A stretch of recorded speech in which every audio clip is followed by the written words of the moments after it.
Podcast One presents The Lady Gang, the Hollywood girl posse, with LadyGang Quickie. Here's Keltie Knight, Becca Tobin, and Jack Vanek. Let's make this quick. Hello, hello, hello. Welcome to LadyGang Quickie. I am Becca here with Jack and Keltie. Hello. Hello, everyone. Welcome to my birthday episode. No, I was just saying, like,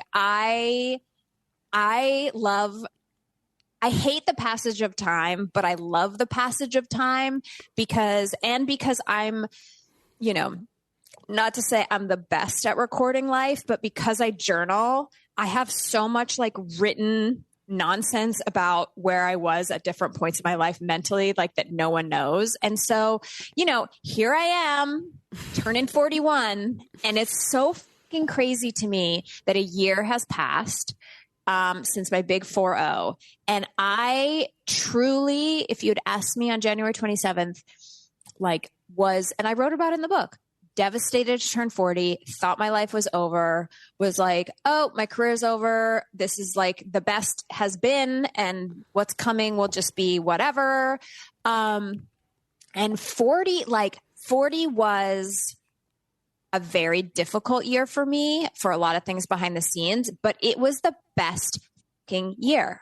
I think Keltie at 40 is my favorite Keltie. She is doing her best. She's not perfect, but I really liked 40, overall, just reflecting on the year, really good things happened to me. I got a really cool job offer out of the fucking blue, wasn't even trying, after years of hard work. It's not without its challenges, of course, but I don't know why I was so scared of being 40. I think I'm doing okay. Because it's scary in general as a woman, just no matter what, societally. But then in entertainment, it is the fucking scariest place to live if you are a woman who loves her career and you are about to be 40. It's not real. It's all made up. It's all this weird, pressure we put on ourselves. But it makes perfect sense why you were terrified to be 40. We're sent the message constantly that we're useless after 40. But you and your long hair on E! News and your Kelt walks, they are saying something quite different about 40 to the entertainment industry. Okay? You're crushing it. We have not talked about this yet, but I've talked to Jared about it many times. Mostly anytime you post an Instagram reels of your outfit, I'm twice a day, every day? Yes. Yeah. Cool. Multiple times a day. Yeah. Yep. I was like, Keltie is thriving right now. Thriving. I'm like, this is you in your happy place. You are wearing the outfits, you're doing your catwalks, you're getting the hair and makeup, you're on TV, everybody is seeing you do the things. I'm like, this is where you truly thrive. I'm like, that is my actual version of hell, personally, but I'm like, that is where you thrive, and it's really permeating through everything that you're doing. So I'm very happy for you with this new job. Yeah, I agree. I think that that's really what it is you're doing exactly what you want to be doing, which is a little bit of moderation. Yeah. If you think about it, you're getting to do LadyGang, but you're not living, sleeping, breathing, stalking LadyGang. You're doing it, feeling good. And then you get to go be beautiful, do all the things like Jack was saying that you love to do. Work a little bit, be around really fancy, famous people, and then also you're thriving at home. So yeah, this is your best era. I was also going to say, I think you need to be around celebrities. I think that there's something that you need, that fulfills something in you to be amongst the celebs. Yeah. I gotta be honest, the celebs they're not as exciting as they used to be. No, for you. But even when I was at the Palm Springs Film Festival, which is amazing, but it's kind of the start of award season. And I have been there in the past where I'm like, let me interview Brad Pitt. Let me interview Julia Roberts. And this year it was Austin Butler, who's amazing, but it's not Brad Pitt. You know what I mean? It was just it's a different kind of award season. And I think again, we're past that golden age of where there's a star for everyone. It's so funny. On TikTok, it's like nobody cares about Michelle Williams. And yet she's like an A-list celebrity who, you know, is an Oscar winner and like people do, you know, so it's like I'm such an interesting thing, but I do like to be in the middle of the game. Yes. I think at my heart of hearts, I am still a fierce competitor at this game of life. And it was, I mean, I did have everyone muted, so I didn't really know what was going on, but like, I like to be in the middle of the game at this career. Like I like to be at the things, but I'm not at all the things, which is perfect. Like I did Palm Springs, but I didn't do the Golden Globes, and like I'm doing Critics' Choice, you know, but I'm not doing the Oscars. Like it's actually the perfect amount. You're absolutely right. Moderation is well, because if you were doing all the things, you would be desensitized already. Well, and you'd be burnt out and you wouldn't be doing any of the other things in your life properly. And it would be where you used to be like back in the day when we were just like scrounging, like trying to like make it through. Yeah, right. Exactly. So, you know, and then on the flip side of it, 40 was really difficult. Like I just went home for Christmas, and I was, you know, in my, you know, expectations versus reality, where you're like, oh, like, this is what's going to happen at the end of the year, New Year's. Like I went home and I was really hoping that things with my brother, like we've just worked so hard for him this year. And I was hoping I would like get off that plane and I'd be like, you're fixed. You know what I mean? Like, oh my God, yay. Like I did it. Yeah. I set my mind into like getting you great. And it wasn't like, he's not there. And it was really hard. And it's like with the good comes the bad. But I think what is nice about this era of my life is that with the moderation, it still gives me time for my family and time to do the other things. You know what I mean? So it's not all like all or none, or this, like, I know this is going to be hard for a long time, but I'm like, okay with, you know, slicing time out of my life every day to help and be around, you know? Something that's like come up a lot that sort of like touches on this. I don't know if it was like, it wasn't in the Jonah Hill Stutz thing. Maybe it was. But then I've been listening to him, the psychiatrist, on a bunch of different podcasts and like mediums and whatever. And I had the same like weird expectations in a different way for like holidays. You know, I think the reason I've hated Christmas so much is because I learned so early on that it was like never meets the expectations that you have in your mind. Yeah. And that's what it is like the snapshot. So Stutz talks about having like in our minds, we have this one-dimensional snapshot of what we think is going to make us happy. The perfect Christmas or the perfect job, the perfect this. It doesn't exist. And when you get it, you're like, wait a second, this isn't perfect. It doesn't feel perfect. And there's like all these tools. It's amazing. But the little thing that resonated with me was like happiness is finding the little moments of happiness, is like the little moments throughout your day. That's happiness. It's not like this one big grand arrival at this thing that you've wanted. So like over the holidays, it's trying to figure out that like, yeah, 90% of that is just hustle bustle bullshit. But then there's 10% where you're like sitting in your kitchen with your family and you're like, whoa, we're all together right now. You know, we're all in the same place right now, and we're like laughing and eating olive oil cake. That little tiny moment you have to sort of olive oil cake, guys. It's a journey. It's the best. It's the best cake. Even the one I fucked up, didn't pick it up. It was amazing, delicious. I'll talk about it on another episode. But it's finding those little moments, and I think that's also part of like growing up and getting older. Is you're better at that. Like, you know, Keltie, that this news job is like, you were not like, this is the snapshot of my favorite perfect whatever. You're like, it's going to be a job and I'm going to thrive because it's what I do really well. And I'm going to like enjoy the people more, and I'm going to enjoy my outfits, and I love the fashion. So I'm going to lean into that moments of the fashion. Mm-hmm. So you've done a really good job, I feel like, of not falling into that like snapshot bullshit anymore. Well, even you like negotiating your contract for that job where you wanted a limited number of hours. It's like you have the self-awareness to be like, this job isn't going to fulfill whatever the cracks of my life that I have. Mm-hmm. Like, this is just something that I feel like I need for myself to feel normal. And I feel like you really are the best version of yourself this year. Like, I think that we've seen so much growth from you, and especially in a lot of tough moments with us on tour and things going awry and like a whole lot of bullshit. Like the Keltie back in the day reacting to some of the shit that went on when we were all together would have been a fucking nightmare.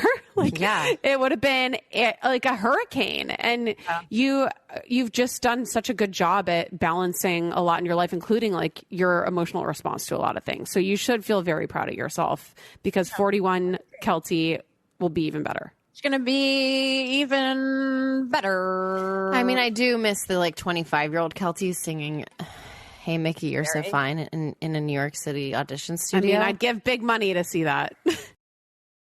This episode of LadyGang is brought to you by Progressive Insurance. Most of you listening right now are probably multitasking, just like me. While you're listening to LadyGang, you're probably driving, cleaning, exercising, grocery shopping, painting your nails, whatever. But if you're not in some kind of moving vehicle, there's also something you can do right now. Getting an auto quote from Progressive Insurance. It's easy, and it could save you money by doing it right from your phone. Drivers who save by switching to Progressive save nearly $700 on average, and auto customers qualify for an average of 7 discounts. Discounts for having multiple vehicles on your policy, being a homeowner, and more. So just like your favorite podcast, LadyGang, Progressive will be with you 24/7, 365 days a year, so you're protected no matter what. Multitask right now. Quote your car insurance at Progressive.com and join the over 29 million drivers who trust Progressive. Progressive Casualty Insurance Company and Affiliates. National average 12-month savings of $698 by new customers surveyed who save with Progressive between June 2021 and May 2022. Potential savings will vary. Discounts not available in all states and situations. The LadyGang. I did my real, fully manifesting on the 31st. And my first one is hold my posture like a ballerina. And my word for the year is ballet core. And so I, everything I do is ballet core. Cause I did the Avatar premiere and I saw Zoe Saldana come down the red carpet. And I mean, yes, is she the most beautiful person on the planet? Of course. But the way she holds herself, and she just has such a gracefulness from her dance career. And it's just so beautiful. She doesn't, it's just the way that she just exists in a space is so lovely. And I just really want that for myself. So I started taking, you obviously saw it on Instagram, but I started taking Broadway Dance Center, live stream classes. They have a camera in the corner. Becky, you won't believe this. We used to go to BDC all the time back in the day. They have a camera in the corner. So while they're teaching the ballet bar, there's actual people in the class. You're just tuning in. You can have your camera on, you can have your camera off. And I have never been happier in my life. I am meant to be ballet core. I love it so much. And I'm doing a ballet bar once a week, and I'm doing the ballet bar, and it's I'm in a black hole of time. It's an hour and a half goes by, and it's nothing. I have not thought about work. I have not, I can't meditate. I sit there and I'm I hate this so much. I can't meditate. Slow down your brain. You suck at meditating. This is ballet, a ballet bar and a ballet class is the meditation for me. And I really am happy I'm doing it. I love that.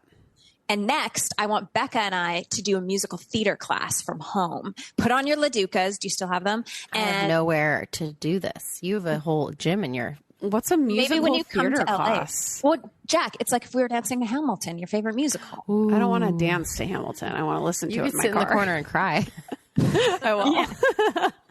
But yeah, now that I know that Broadway Dance Center has these classes, I am going to try to dance more. I'm happy when I'm dancing. And I don't know. It's also the you're Prozac, in your guys. flow. I'm in my flow. Prozac and it's Prozac and dancing. It's Prozac. I love that. It's, is that the theme for 41? Prozac and dancing? Prozac and dancing. I'm going to just put that in my bujo right now. That's the title of this episode. Yeah. And I will say, it's not without fault. I totally the LadyGang book club this month. We didn't choose the book until way too late. And then we chose Spare by Prince Harry, and no one could get it because you're I'm number 1400 at the library on hold. So I kind of fucked up, but it's fine. We're going to, not everything can be perfect all the time. Can I ask you a question about the Prince Harry book? There is a viral TikTok moment going on about him talking about his penis. And I haven't got to that part frostbite. yet. Yeah, but him he was somebody told me to put Nivea on it, but Nivea is what my mom used to use.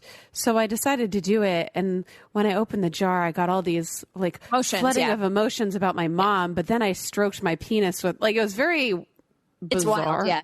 Yeah. So the book is incredible. I'm only third way through, and I just have to say, they've been trying to change the perception of them and Meghan, and I'm a royalist and I love the royals, and I know a lot of people don't care about it, so I'll be fast. But all the things they've done, the Oprah interview, did not hit the way that it meant it was supposed to hit, where you were I really understand where this guy's coming from and where Meghan's coming from. The book absolutely does. This is someone who at 12 years old, his mother was killed, and he, for 5 to 7 years after that, thought that she had chosen to go missing and was hiding out until the paparazzi was going to leave her alone and she was going to come get the brothers again. Like Who told him that? He made it up in his mind. Okay. It was like your mom, Prince Charles comes in, puts his hand on his knee, says, your mom is dead, and then like leaves. No therapy. He's never hugged his grandmother. You don't hug in the royal family. No one helped him. It was like she died and then no one spoke of it. He had one friend at school who asked about the mom. William didn't speak about it. Charles didn't speak about it. No one spoke about this thing. And he was 12 years old. He is so brutally traumatized by this. So it's like the entire book is him like coming to terms with his mom did not run away to find safety and then was going to come back and get him. He held on to that for so long. And then it's basically like every single thing when he has his picture taken, when the paparazzi's around him, being on a boat, like anything that he did with his mom is like laser done into his brain. And it is so triggering for him. Like he has never dealt until he met Meghan. He never dealt with anything. He was like crazy into drugs, crazy into alcohol, avoidance. He knew from the moment. This is like half of the American people's story. This is why I'm not like upset for him, because this is what people go through on a daily basis all over the world, and they're also not rich and famous. No, People's parents die all the time. People don't get treatment for the trauma. People go to have to do things that are triggered by the dead people that they think about. Like, I just for like a moment want to remember like the perspective of everything. Like, yes, this is his story and I know everything is relative and this is his experience, but it's also like, okay, but everybody has trauma. Everybody has had something on the spectrum of awful things to have happened in your life station. His is not that bad. For sure. And it's because I love the royals and I love Harry. And it's so fucking crazy. Like when Harry got born, do you know what Charles said to Diana? Allegedly, yes. Allegedly. No, his mom told him this. Allegedly, your mother's telling you something about the man she fucking hates. Okay, go on. He said, "Oh, my job's done. I gave you an heir and a spare." That's where spare came from. Right. And the whole family, grandma, the aunties, everyone literally called him spare. But that's fine. People Zach's older sister, Zach was an accident and they called him the accident. You know what I mean? Like, that's what your fucking family does. They joke about shit. Anyway, so 40's been great. Love the royals. Happy birthday to Becca. Happy birthday to Keltie. Jack, I still don't know when your birthday is, but that's okay. We can skip it. Here for a long time, but we're here for a royal time. For a good time. Yeah. Thanks for listening. The Lady Gang is produced by Alex Ingber, Steve Delameter, and Jared Monaco. Make sure you subscribe, rate, and review our podcast. And if you love it, share it with your friends on social media. Like, oh my God, I just listened to Lady Gang. This episode's so great. Swipe up to listen. And if you really want to, which we know you do, please follow us on social. At Keltie, at Becca, at Jack Vanek, and at The Lady Gang. Sign up for our newsletter at theladygang.com and join our secret Facebook group. It's super fun. See you next Tuesday.